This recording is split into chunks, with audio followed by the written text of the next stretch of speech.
Hello everyone, we're back with another round of tearjerker drama movie recaps. Today, I'll be recapping one of the most heart-wrenching dramas from 2014, titled, The Fault in Our Stars. But before we dive into the storyline, I'd like to wish everyone a fantastic day. Without further ado, let's jump right into it.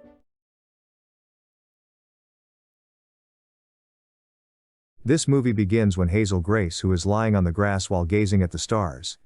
We discover that Hazel, aged 17, is battling stage 4 thyroid cancer, tethered to an oxygen tank with a cannula in her nose.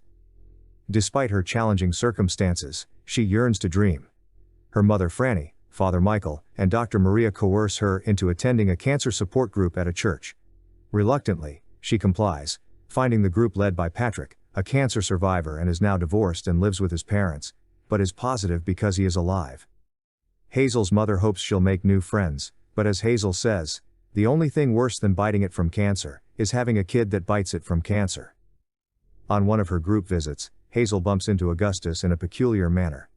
Augustus or Gus stares at Hazel during the meeting. He shares his own battle with osteosarcoma and his fear of oblivion. Hazel shoots this down by saying that eventually, everything and everyone will be gone and forgotten, and if that scares him, he should ignore it.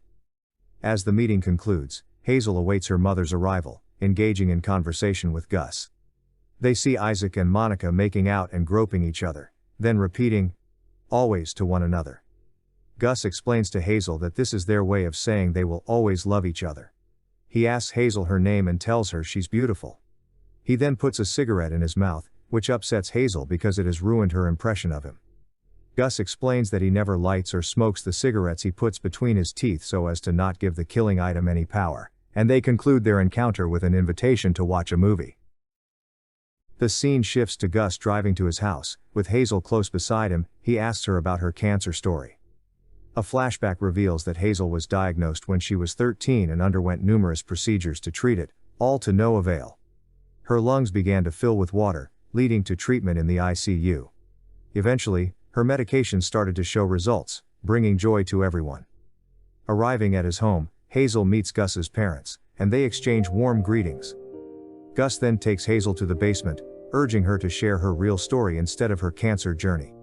Though she attempts to oblige, Gus dismisses her once again. Among his collection, Gus presents Hazel with a book based on the counterinsurgency game series. Little did he know, Hazel also loves to read and recommends her favorite book, An Imperial Affliction. The novel features a protagonist facing a life-threatening illness, prompting Gus to question whether it's based on Hazel's own story. Days later, Gus expresses surprise at the book's abrupt ending, reflecting on the protagonist's death before completing her tale. Gus later invites Hazel over, where she learns that Monica broke up with Isaac before his operation, fearing his inevitable loss of vision. While Gus finds Isaac's reaction odd, Hazel reassures him that heartbreak is a normal response. Isaac, in turn, vents his frustration by breaking Gus's basketball trophies, which Gus understands given Isaac's emotional turmoil. Their conversation turns to the book, with Hazel revealing that she has sent numerous letters to its author, Peter Van Houten, asking questions about what happened after the story.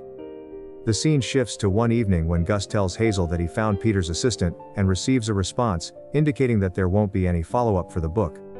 Hazel is shocked that his single email was enough to garner a response and decides to send one herself. This time, she receives an invitation from Peter himself, inviting her to Amsterdam. She shares the news with her mother, but her mother knows they won't be able to afford the trip. During a call with Gus, they mutually agree to make okay their own version of always.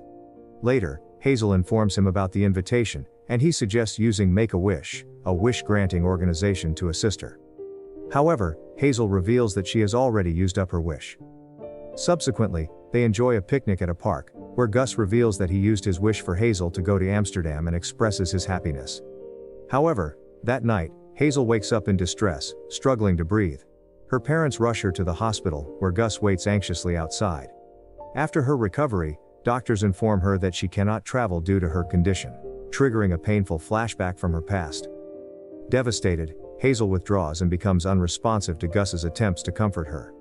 Eventually, she reaches out to him, expressing her sorrow, and despite her self-doubt, Gus reassures her of his unwavering affection and does his best to lift her spirits. A few days pass and Peter's assistant emails them about the extension of the email, and Hazel surprises her parents with it. She contacts Gus as a green light. He comes up in a limo to pick up Hazel and her mother Franny. On the plane, Gus is nervous as he has never been on a plane, but with Hazel's encouragement, he is excited for the journey. Franny is happy with their interaction. As they arrive in Amsterdam, they go through a canal to go to a restaurant. Everyone is looking at each other in awe. They are welcomed as Mr. and Mrs. Waters, and after their meal, Gus proudly confesses his love to Hazel, which makes her happy. It is then known that all expenses were being covered by Peter Van Houten himself. The next day, they go to meet Peter and are greeted by Bittersweet, who brings them in. They see that there are many unopened fan mail letters scattered all over the floor. There, the couple meets Peter Van Houten, who looks rather not as neat as they imagined him to be. They sit down so Van Houten can answer their questions, but he instead orders Bittersweet to put on Swedish rap. Despite the loud rap, Hazel starts to ask her questions, such as the fate of Anna's mother and the Dutch tulip man, but Van Houten only responds with philosophical nonsense answers that they don't understand. Gus asks if Peter is messing with them, only to be responded by harshly commenting on his cancer and then not answering any further questions, ultimately insulting Hazel and Gus. They both try to leave and Peter asks her why she wants answers to these questions, and Hazel is mad at that.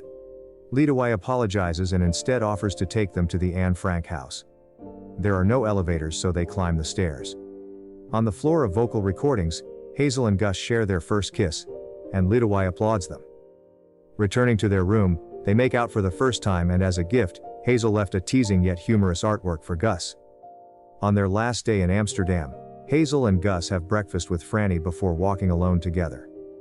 They sit on a bench and Gus tells Hazel that when she was in the ICU, he felt a pain in his hip and got a PET scan. Hazel already knows what he's going to tell her. Gus says the scan lit up like a Christmas tree, revealing that the cancer had already spread throughout his body. Hazel cries and rests her head on his shoulder, but Gus attempts to lighten the mood. Upon their return to Indianapolis, they are greeted by Michael, who is waiting to pick them up. Hazel and Gus reunite with Isaac, who is now blind and still grieving over Monica. In an effort to cheer him up, the trio buy eggs, and they go to Monica's home and let Isaac pelt her car with eggs, bringing Isaac a sense of catharsis. One night, Gus calls Hazel to help him at a gas station, where she finds him covered in mucus and vomit. Despite Gus's protests, she calls for emergency assistance. At the hospital, Hazel waits anxiously outside as the doctors refuse to discharge Gus until further treatment is completed. Eventually, the day comes when Gus can be discharged, but he is now confined to a wheelchair. Hazel takes him to their favorite park for a picnic. Gus expresses a desire to leave a meaningful legacy behind to prove that he has lived an extraordinary life, but Hazel disagrees and offers him comfort. They share a drink together. Gus calls Hazel another evening to invite her to the Literal Heart of Jesus Church for a gathering, and to bring a eulogy that he asked Hazel to write for him. She starts to leave but is stopped by her parents, who are setting up dinner. Hazel argues with them that she will be gone and that they will be alone after hearing her mother say she won't be a mom anymore after Hazel dies. Franny is surprised Hazel remembers that and explains that she now knows she was wrong and will always be Hazel's mother even if she dies. Both her parents say they will never stop loving her no matter what happens. Hazel joins Gus and Isaac at the church for what Gus calls a pre-funeral, as he wishes to witness it, expressing his desire to attend his own funeral. Isaac initiates the eulogy with a touch of humor, remarking that if he were offered robot eyes, he would decline them because he couldn't bear to see a world without Gus. Following Isaac's speech, Hazel takes the floor, recounting her love story with Gus, and describing it as infinite. She expresses gratitude for their boundless connection, and they exchange the words, "I love you," for one last time. 8 days later, Gus passes away, and the news spreads. Hazel's parents enter her room, and she realizes what has happened, breaking down in tears. That's how it is sometimes. Life is unfair. But life must go on. At Gus's funeral, attended by Hazel and her parents, she is surprised to see Peter there. As she delivers her speech and places a pack of cigarettes among the flowers, Peter enters her car. They discuss their correspondence before Gus's death, and Peter reveals that Anna from the book was inspired by his 8-year-old daughter who died of leukemia. Hazel attempts to kick him out of her car, but he hands her a letter, which she crumples and throws away before driving off. In the next scene, Hazel's father comforts her following Gus's death. Isaac comes to her place and talks about Gus, telling her that Gus loved her so much he never stopped talking about her, even to the point where it became annoying. Isaac brings up the letter from Peter that she had thrown away, revealing that it was written by Gus, not Peter. She retrieves the letter upon learning the truth, and it turns out to be a eulogy for Hazel. The letter describes how Gus would hold her hand and dream of being together with her during her time in the ICU.